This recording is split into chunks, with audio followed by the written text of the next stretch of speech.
Kama Yesu angeishi wakati huu tulionao, miaka hii tulionayo, basi angepingwa vikali na wale wafuasi wa dini ambazo zimeanzishwa kwa msingi wa jina lake, ambayo inaonekana kama yeye ndio muasisi wa zile dini. Wangempinga vikali. Siku hii ya leo, sasa hivi, watu wanashambulia chochote wasichokielewa, wanachoona kinatofautiana na misingi walionayo pasipo kufahamu vizuri.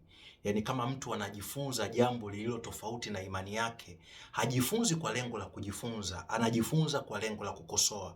Ina maana pale tayari mtazamo umebadilika. Huwezi kupata kitu kizuri unapochambua kitu kwa kutafuta makosa. Kwa hiyo lens unayoitumia inamata sana. Kwa ina maana katika hizi dini zilizopo leo ambazo zinamtaja Yesu kulingana na dini zao, Isa, whatever, dini yoyote, hasa kwenye Ukristo, kama angekuja Yesu sasa hivi akaishi lifestyle ile ile aliyoishi nayo na akafundisha mafundisho kwa namna ile ile aliyokuwa anafundisha, wangemuita mwalimu wa kiroho aliyepotoka.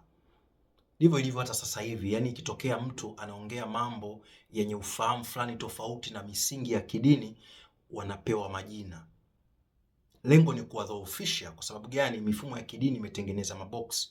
Hebu angalia kwa mfano Yesu Kristo ambaye watu wanamsifia leo na kwenye dini mbalimbali, lakini wakati wake alipewa majina. Aliitwa mlafi na mlevi, aliitwa rafiki wa watoza ushuru na wenye dhambi. Kwa wakati huo lilikuwa ni tusi, alikuwa na tukano. Walimuita amepagawa na mkuu wa mapepo ama Beelzebul, the devil. Lakini ukiangalia lifestyle yake, Yesu alikuwa anavunja mabox. Wanadamu tunapenda kutengeneza mabox kwa sababu ya ule utambulisho bandia tulionao, kutaka kujisikia vizuri, kutaka kuown na kuona kwamba tuko bora au niko bora kuliko mwingine. Lakini yeye alikuwa anayavunja yale mabox. Kwa mfano sisi kwa wakati wake mahali alipokuwa kule Middle East, kwamba sisi ni Wayahudi, hawa ni Wasamaria, anafanya jambo ambalo lilikuwa ni kinyume, ni mwiko kufanyika kwa mwanaume wa Kiyahudi kwenda kwa mwanamke wa Kisamaria afu kutaka huduma kutoka kwake na kujichanganya naye. Alifanya kitu ambacho ni cha ajabu, ambacho hata wanafunzi wake walipokuja wakamshangaa anaongea na mwanamke Msamaria, wakashangaa sana. Wakagugumia tu ndani, kwa sababu na wenyewe wamekulia katika mifumo ile ile kwamba hiki kitu ni chukizo. Kwa wanaona mwalimu wao anafanya chukizo, lakini kwa sababu kuna mambo anaongea yenye ukweli na uzima, wananyamazia chini, lakini hata wao wenyewe wanafunzi hawakumuelewa. Anaondoa yale maboksi ya hawa Masadukayo, Mafarisayo, hizo dini, kwa sababu hata Wayahudi wenyewe walikuwa wamegawanyika katika Uyahudi huo. Kuna dini zimo humo ndani, madhehebu hayo, lakini kwa kifupi ni dini tu. Zilikuwa dini tofauti. Huwezi kusema dhehebu moja kwamba labda wote ni Wayahudi alafu labda Masadukayo na Mafarisayo, wakati kuna wengine ambao walikuwa hawaamini kabisa. Mfano Masadukayo hawaamini juu ya malaika, hawaamini kwamba kutakuwa na ufufuo. They never believe about that. Ina maana ilikuwa ni dini tofauti.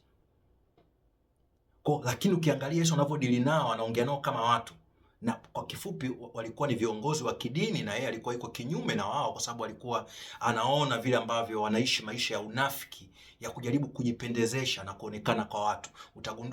Utagundua kwamba dini imejengwa katika msingi wa utambulisho wa kibinafsi, your egoistic self. Kwa hiyo itakufanya tu utake kuonekana vizuri, inakufundisha kuficha ukweli wa kwako. Kwa hiyo alikuwa anavunja maboksi. Kingine, ukiangalia namna alivyokuwa anakaa na wanawake, angalia dini nyingi za mainstream, utagundua zimekuwa zikiwatenga wanawake, zikiwachukulia wanawake kama okay, wapo tu, they are just there. Lakini ukiangalia Yesu katika huduma yake, wanawake ndio ambao walikuwa wamesupport ile huduma yake. Alikuwa karibu sana na wanawake, na kwa mfano wanawake kama Mariam, miongoni mwa wanawake, Mariam alikuwa karibu sana na Yesu kuliko hata wanafunzi wengine wanaume. Na wakati mwingine Mariam alikuwa anakata anamwegemea Yesu kwenye miguu yake. Ina maana kama angekuwa leo anakaa alafu kitendo kile ambacho alikuwa anakifanya wakati ule kingefanyika leo, vyombo vyote vya habari vingekuwa vinamchukua na kurusha na kusema mtu gani huyu mpotofu. Angepewa majina kama watu wanavyopewa majina leo. Mtu yote anayeongea jambo nje ya box anaitwa new age. Kama unasikia new age religion, hata new age religion inatengenezwa na watu wa dini. Yaani kuna watu wa dini ambao kuna mafundisho fulani wameyaona yanafaa katika watu ambao wamepata mwamko wa kiroho. Sasa wanatengeneza box la kidini, watu wanaoongozwa na ego. Lakini ukiangalia Yesu alikuwa anavunja mwiko wa mifumo ambayo ilikuwa imezoeleka, anavunja mabox. Wanawake walikuwa wanatengwa, anawakaribisha, anawapa nafasi ya juu, anakuwa karibu nao, anatambua mchango wao. Na alipokuja katika sayari dunia, ukiangalia katika mfumo wake aliouweka na mafundisho yake, hakuwa anatengeneza hasa dogma, hakuwa anatengeneza mfumo fulani organized institution kwamba mtafuata hii na itakuwa na misingi hii. Na ndio maana kila anayejaribu kutengeneza huo mfumo anaishia kugawanya watu. Ukijaribu kutengeneza box katika mafundisho ambayo alifundisha hata ya watu wengine wengi wa kiroho kwenye vitabu vya kale ikiwemo Biblia, utaishia kuwagawanya watu, kwa sababu wao walivyokuwa wanafundisha. Ukiangalia kama Yesu anavyokuwa anafundisha, anafundisha kinachotoka ndani yake. Afundishi kuambia kwamba toka kule njoo hapa, hakuwa anasema hivyo. Yeye anaongea ule ukweli unaotoka ndani yake. Lakini ukitengeneza boksi, unaanza kuambia watu toka kule njoo hapa, sio nini kinaendelea ndani ya mioyo yao. Hivyo ni vitu viwili tofauti. Kwa hiyo alikuwa anatengeneza, anasaidia wanadamu. Lengo lake alikuwa anasaidia wanadamu kupata ufahamu wa juu, kujielewa, kujitambua wao ni wakina nani, kuishi ukweli wa mioyo yao, kuishi katika pendo, kuishi katika uhalisia wa nafsi zao kama wanadamu. So ni ajabu sana ukiwa mtu wa dini, dini inakufunga kwenye box. Sio tatizo kuwa kwenye dini yoyote. Ukiwa ndani ya dini, badala ya kuwa juu, akili yako inafungwa katika ile box. Kutakuwa na mambo mengi mazuri ya kukufaa, utayareject. Nafsi yako itayakataa kwa sababu tayari umeshajitengenezea box.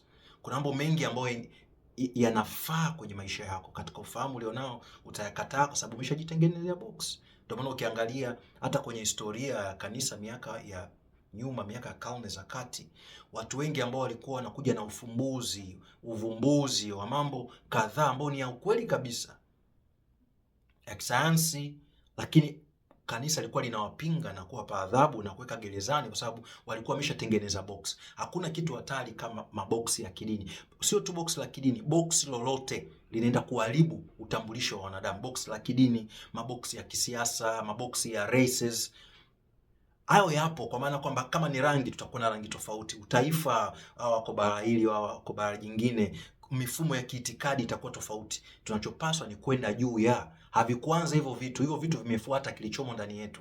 Kwa sisi tunatakiwa tuweze kutambua, ukiwa juu unaweza ukaboresha, unaweza ukatengeneza kile ambacho hakikuwa sawa sawa ukakiweka katika sawa, ukakiweka kwa usawa. Lakini ukiwa ndani unakuwa mfungwa, unakuwa katika gereza, kwa unakuwa unaongozwa. Na ndio maana kwenye dini watu wengi wanapinga hizo dini zao, lakini kimya. Anaenda tu kanisani, anaenda tu msikitini, lakini kuna vitu vingi anapingana navyo. Na siongei hivi kutoka hewani. Nimefanya tafiti, nimekaa na watu, nimekuwa karibu na watu, na wengine hata sio kwa kuwauliza, katika ule uhalisia wao tu tunakaa tunaongea, unaona mtazamo wake ni Muislamu, lakini ukimsikiliza unaona kuna vitu vingi ambavyo akubaliani navyo katika dini alionayo. Kwenye Ukristo ndio usiseme, sababu nimetokea huko, I know that.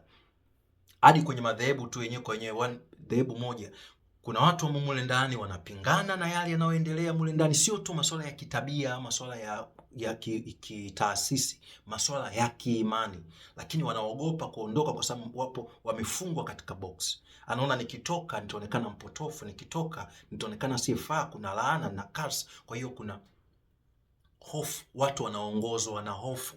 Kwa hiyo toka katika box lolote, usikubali kutafsiriwa na box la aina yoyote, maadamu wewe ni zaidi ya haya mabox. Yeah.